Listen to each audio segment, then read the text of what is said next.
Hello and welcome to JK civil services. आपका जो sectional test 10 conduct हुआ था ऐप पे कंप्यूटर प्रोफिशिएंसी का, आज हम उसी का वीडियो एनालिसिस करने जा रहे हैं और ये कुछ ऑनगोइंग बैच के बारे में इंफॉर्मेशन है। और ये सेक्शनल टेस्ट शेड्यूल 1.0 है और इनके डेट्स हैं और उसके बाद हम फुल लेंथ टेस्ट भी स्टार्ट करने वाले हैं फ्रॉम 25 अप्रैल। तो चलिए अब हम क्वेश्चन नंबर 1 स्टार्ट करते हैं। वो है what does phishing typically aim to do. ठीक है, कंप्यूटर सिस्टम में फिशिंग की टेक्निक जो यूज़ करी जाती है वो क्या है।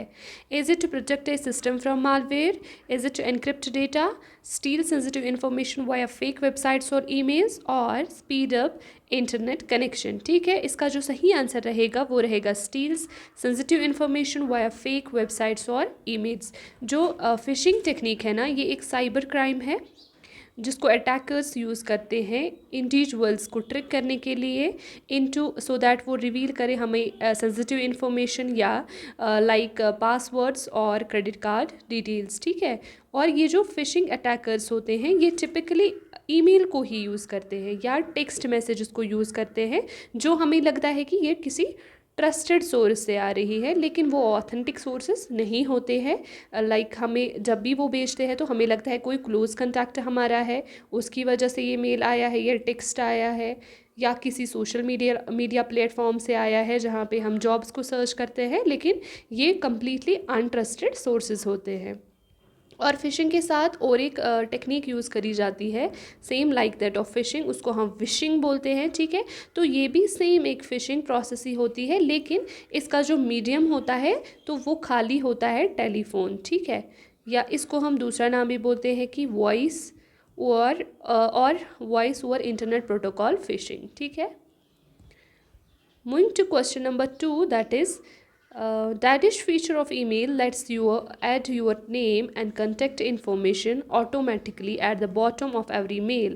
जब भी हम किसी को मेल भेजते हैं तो एक फीचर ईमेल में ऐसा है, उसमें नेम और कंटैक्ट इन्फॉर्मेशन ऑटोमेटिकली आ ही जाती है। ठीक है, तो वो कौन सा फीचर है ईमेल का, वो है सिग्नेचर। ठीक है, और लोगो जो है अगर हमें इंसर्ट करना होगा किसी भी लोगों को अपने मेल में, फिर वो हम फॉरवर्ड कर सकते हैं, तो उसके लिए ऑटोमेटिक फीचर नहीं है, हमें ये खुद ही इंक्लूड करना पड़ता है। और जो सैल्यूटेशन होती है, सैल्यूटेशन क्या होती है, ये ग्रीटिंग होती है, ओपनिंग ग्रीटिंग होती है किसी भी ईमेल की।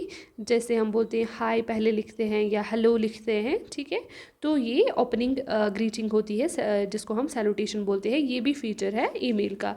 और वाटरमार्क क्या होता है, वाटरमार्क हम as a background image use करते हैं या टेक्स्ट की फॉर्म में करते हैं सो दैट ब्रांडिंग पर्पसेस के लिए या कॉपीराइट इनमें ना आ जाए, तो हम वाटरमार्क का यूज़ करते हैं। जैसे कि आपने देखा होगा पीडीएफ्स पे पीछे लगा होता है वाटरमार्क। ठीक है, moving to question number 3, that is which among the following shortcut keys are used to move forward by using the tab key in Google Chrome।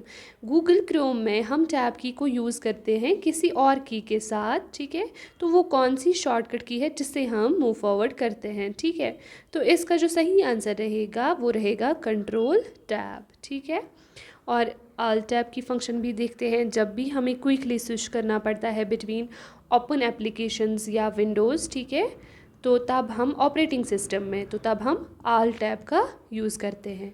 और शिफ्ट कंट्रोल ऑल्ट, इनको क्या दूसरा नाम है, इनका नाम है मॉडिफायर कीज़। ठीक है, तो इनका कोई डायरेक्ट फंक्शन नहीं है, लेकिन ये जब भी काम करती है तो ये कम्बिनेशन में काम करती है। जब भी इनको कोई स्पेसिफिक कमांड एग्जीक्यूट करनी होती है तो ये कम्बिनेशन में यूज़ होती हैं। और आल्ट कंट्रोल डिलीट या कंट्रोल आल्ट डिलीट, इसका क्या फंक्शन है, ये विंडोज़ सिक्योरिटी ऑप्शंस को ओपन करती हैं। ठीक है, moving to question number 4 now, that is what type of device converts digital signals into a form that is intelligible to the user। तो इसमें से कौन सी ऐसी डिवाइस है जो कन्वर्ट करती है डिजिटल सिग्नल्स को ह्यूमन रीडेबल फॉर्म में। ठीक है, तो इसका जो सही आंसर रहेगा वो रहेगा आउटपुट डिवाइस। ठीक है, आउटपुट डिवाइस ही वो डिवाइसेस होती है जिनको हम यहाँ से कोई भी इंफॉर्मेशन कंप्यूटर में देते हैं और वो फिर हमें वहाँ से इंफॉर्मेशन देते हैं। ठीक है, तो इनपुट के ज़रिए हम यहाँ से इन्फॉर्मेशन देते हैं और आउटपुट के ज़रिए हमें वहाँ से इन्फॉर्मेशन मिलती है, लेकिन जब भी हमें आउटपुट डिवाइस से वहाँ से इन्फॉर्मेशन मिलती है तो ये हमें ह्यूमन रीडेबल फॉर्म में आ जाती हैं, ठीक है। और कीबोर्ड जो है ये भी है इनपुट डिवाइस ही, और स्टोरेज डिवाइसेस की कौन सी एग्जांपल है, लाइक हार्ड डिस्क ड्राइव्स है, सॉलिड स्टेट ड्राइव्स है, या डीवीडीज़ जिनको हम यूज़ करते हैं, यूएसबीज़ को हम यूज़ करते हैं, तो ये स्टोरेज डिवाइसेस हैं, ठीक है। Moving to question number 5, that is scheming in e-banking refers to. Scheming जो e-banking की प्रोसेस है वो क्या है, तो इसका जो सही आंसर रहेगा वो रहेगा option A, that is identifying fraudsters copying vital information from credit card. Skimming जो टेक्निक है ना, इसमें स्कीमर एक डिवाइस होती है, वो यूज़ करते हैं, कौन से फ्रॉडस्टर्स यूज़ करते हैं, फिर वो इंस्टॉल करते हैं इनको किसमें, गैस पंप्स में, ठीक है, या वो एटीएम मशीन्स में उनको यूज़ करते हैं, सो दैट वहाँ से क्या हो जाएगा, रिवील हो जाएगी क्रेडिट कार्ड की इंफॉर्मेशन, ठीक है। Moving to question number 6, that is the len function in MS Excel belongs to which of the following categories. len function जो एक्सेल में यूज़ होती है तो उसका क्या मतलब वो इन कैटेगरीज़ में कौन सी है, ठीक है। तो len से मतलब होता है लेंथ। जब भी जो एक एक्सेल होता है, एक्सेल की एक सेल होती है, तो एक्सेल उसमें जितने भी कैरेक्टर्स हम लिखते हैं उन सारे कैरेक्टर्स का काउंट जो होता है उसको हम बोलते हैं लेंथ, ठीक है। और इसकी शॉर्टकट फॉर्म क्या है, दैट्स LEN। तो वो हमें किसका बोलता है, टेक्स्ट का बोलता है, ठीक है।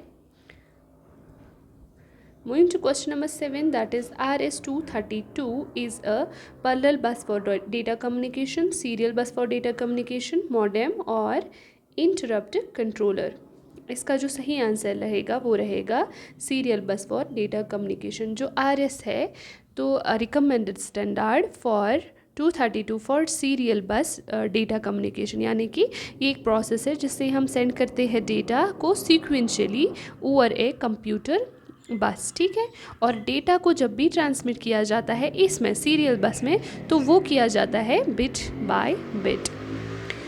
और जो ये RS-232 है ना, इसका एक क्वेश्चन भी आता है जो इम्पोर्टेंट है, इनएक्टिव फॉर्म क्या है इसकी, ठीक है। इनएक्टिव फॉर्म का अगर पूछा जाए क्वेश्चन में तो उसका आंसर है -12V लॉजिक लेवल हाई, ठीक है। Moving to question number 8 now, that is solid state disk storages are dash and dash than magnetic disks। जो solid state disk storages होती हैं वो क्या होती हैं, किन से, मैग्नेटिक डिस्क से। वो होती हैं नॉन वोलेटाइल एंड फास्टर, यानी कि अगर हम इनमें डेटा स्टोर करते हैं, फिर अगर पावर सप्लाई कट भी होती है तब भी इसमें डेटा रिटेन रहता है, और ये फास्टर होती है किन से, मैग्नेटिक डिस्क से, ठीक है। और इसमें जो फास्टेस्ट एक्सेस टाइम होता है ना वो सॉलिड स्टेट डिस्क का ही होता है, ठीक है। तो सॉलिड स्टेट डिस्क ड्राइव का फास्टेस्ट एक्सेस टाइम होता है। इसके बाद मैग्नेटिक डिस्क जो है वो दूसरे नंबर पे आती हैं, और तीसरे पॉइंट पे कौन से आते हैं, ऑप्टिकल डिवाइसेस, ठीक है। तो इनका फास्टेस्ट एक्सेस टाइम है, ये भी कभी एग्जाम में क्वेश्चन पूछा जाता है। Moving to question number 9 now, that is a light sensitive device that converts drawing, printed text और other images into digital form। Light sensitive device यानी कि वो लाइट को यूज़ करती है, ठीक है, और कन्वर्ट करती है फिर ड्राइंग को, प्रिंटेड टेक्स्ट्स को या इमेजेस को इनटू डिजिटल फॉर्म। तो वो कौन सा डिवाइस है, इसका जो सही आंसर रहेगा वो रहेगा स्कैनर, ठीक है। और स्कैनर क्या है, ये एक इनपुट डिवाइस है, ये भी आप साथ में याद रख लीजिए, और ये फिज़िकल डॉक्यूमेंट्स को कन्वर्ट करता है डिजिटल फॉर्मेट में, ठीक है। और प्लॉटर जो है ये है आउटपुट डिवाइस।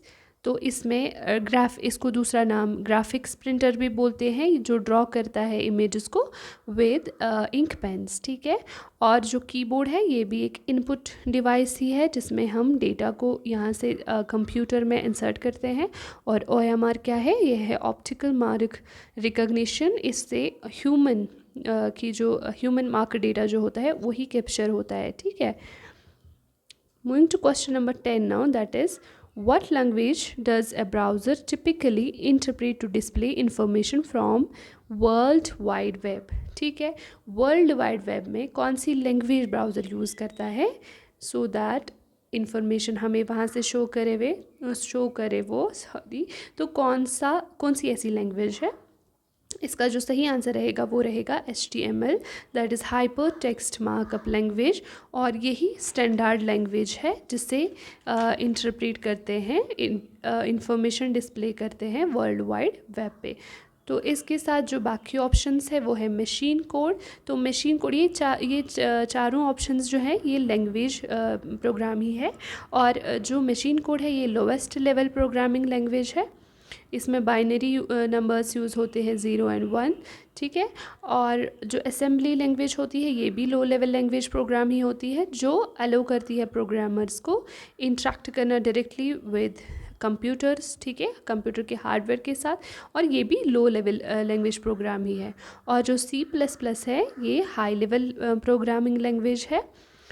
इसको हम यूज़ करते हैं कहाँ, जब गेम डेवलपमेंट करनी होगी या सिस्टम सॉफ्टवेयर या एम्बेडेड सिस्टम्स में हम C++ को यूज़ करते हैं।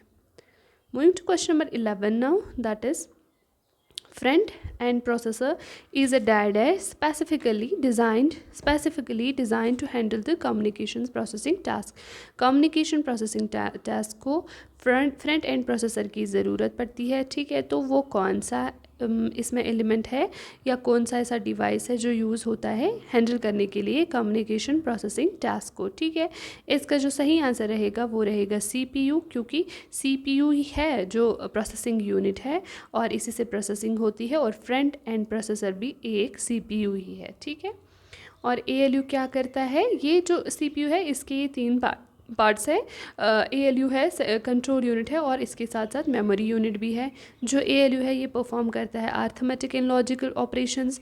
और जो कंट्रोल यूनिट होता है वो क्या करता है, वो करता है manage the flow of instructions and data. और रजिस्टर क्या है, ये होता है स्मॉलेस्ट एंड फास्टेस्ट डिवाइस, ठीक है, storage device. Moving to question number 12 now, that is what is the primary function of graphics tablet। जो graphics tablet है इसका प्राइमरी फंक्शन क्या है, ठीक है। तो इसका जो सही आंसर रहेगा वो रहेगा डिजिटल ड्राइंग एंड स्केचिंग। उसके लिए हमें कौन सा डिवाइस यूज़ होता है उसको हम बोलते हैं ग्राफिक्स टैबलेट, ठीक है।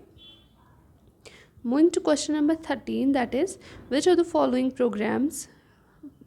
performs the conversion of an assembly language code into a machine language code। तो कौन सा इनमें से कन्वर्ट करता है असेंबली लैंग्वेज को मशीन लैंग्वेज कोड में। तो इसका जो सही आंसर है वो रहेगा असेंबलर, ठीक है। असेंबलर ही असेंबली लैंग्वेज कोड को कन्वर्ट करता है इनटू मशीन लैंग्वेज कोड, ठीक है। जो कंपाइलर है ये भी हाई लेवल प्रोग्रामिंग लैंग्वेज है, तो लेकिन और कन्वर्ट करता है ये भी मशीन कोड को। लेकिन इसमें हम क्या यूज़ करते हैं, ये इसको जब कन्वर्जन करना होता है तो ये एंटायर प्रोग्राम को कन्वर्ट करता है, ठीक है। और जो इंटरप्रेटर है ये भी हाई लेवल प्रोग्रामिंग लैंग्वेज ही है और ये कन्वर्ट करती है इसको मशीन कोड में, ठीक है। लेकिन ये एग्जीक्यूट जब भी इसको कोई फंक्शन करनी होती है तो वो कोड को एग्जीक्यूट करती है लाइन बाय लाइन, ठीक है। तो यही इनमें डिफरेंस है कि ये लाइन बाय लाइन कन्वर्ट करती है और ये सारे एंटायर प्रोग्राम को कन्वर्ट करती है। अदरवाइज़ ये भी हाई लेवल लैंग्वेज प्रोग्राम है और ये भी हाई लेवल लैंग्वेज प्रोग्राम ही है। और इसके बाद जो आता है लोडर क्या करता है, ये लोड करता है एग्जीक्यूटेबल फाइल को इनटू कंप्यूटर्स मेमोरी, ठीक है। Moving to question number 14, that is a small piece of code used to initialize all devices as soon as power is switched on is called।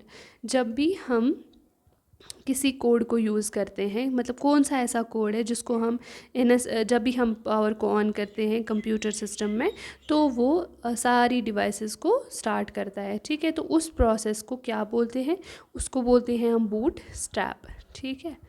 और ये जो black strap है ये इससे relevant नहीं है। बूट सेक्टर ये तो वायरस है और डिवाइस ड्राइवर ये भी डिवाइस है, तो ये भी इसका ऑप्शन नहीं है। Moving to question number 15, that is which view in MS Word allows you to see how your document will look when printed, ठीक है। तो MS Word का कौन सा ऐसा फीचर है जो हमें बताता है कि जब हम डॉक्यूमेंट को किसी को प्रिंट करते हैं तो उसकी जो वेव होती है वो कैसी होती है, तब वो होती है ऑब्वियसली प्रिंट लेआउट वेव, ठीक है। प्रिंट करने के बाद तो प्रिंट लेआउट व्यू आ जाती है। और आउटलाइन व्यू में क्या हमें दिखता है, हेडिंग्स एंड टाइटल। और जो वेब लेआउट व्यू होता है ये डॉक्यूमेंट्स के कंटेंट को शो करता है और फॉर्मेटिंग एक्स्ट्रा हम इसमें कर सकते हैं। और जो ड्राफ्ट व्यू होता है ये डिस्प्ले करता है खाली टेक्स्ट कंटेंट को। ठीक है, तो ये इस सेशन का लास्ट क्वेश्चन है। चलिए, अगर किसी को ये पीडीएफ चाहिए अलॉन्ग विद द आंसर्स तो आप एप्लीकेशन डाउनलोड कर सकते हैं और वहाँ से ये पीडीएफ भी आपको मिल सकती है। This was all about the session. Have a nice day. Thank you.